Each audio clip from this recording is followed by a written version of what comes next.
முத்து, அங்க விளையாட ஆள் இல்லன்னு இருக்க, என்னடா கொள்ளையில வந்து நின்னுட்டு இருக்க? எங்க அப்பாவுக்கு உடம்பு சரியில்லை. கரண்ட் வேற இப்ப வந்துடும். இந்த செடிக்கெல்லாம் தண்ணி பாய்ச்சணும். நான் விளையாட போடா.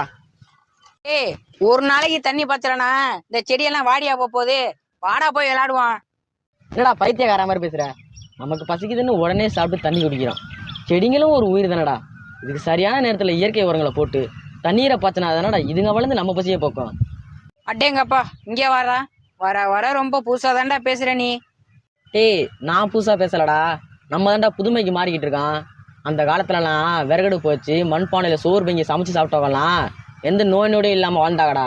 ஆனா இப்போ வெந்து வேகாத சாப்பாடை சாப்பிட்டுட்டு பல நோய்களை நம்ம தாண்டா இழுத்துக்கிறான்.